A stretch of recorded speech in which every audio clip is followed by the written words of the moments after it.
You have more? One other issue. This was something that came up in the last council meeting regarding the work on the civic center, I think it's called, or the rec center.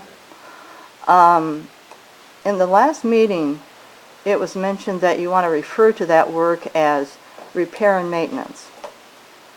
And there was a brief discussion about that in which you mentioned that, or Doug mentioned, I think, and Karen mentioned also, that that could avoid the issue of competitive bidding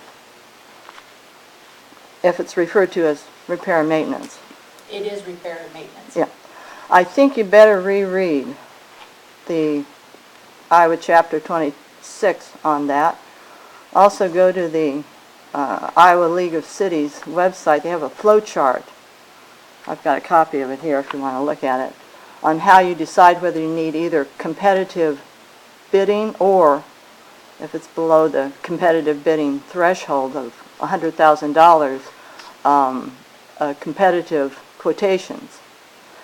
Whether or not it's repair and maintenance makes no difference. The only difference it would make is if city employees were to do it, if it were repair and maintenance. Then you could avoid competitive bidding. But if it's not being done by city employees, that's not going to avoid competitive bidding. And just as a follow-up on that, as a taxpayer, I don't want competitive bidding being avoided.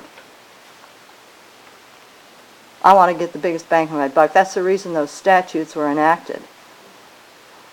So, that's my second issue. I wasn't here, but I don't think it's to avoid the competitive bidding.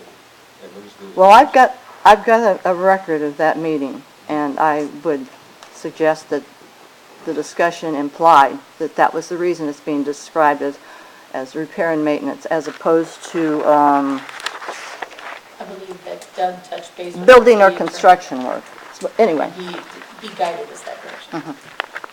Do you have a ballpark figure for the cost of that work? That's going to be discussed later on the Oh, it is? agenda. Okay. Yes. Gotcha. Is there any? That's all I have.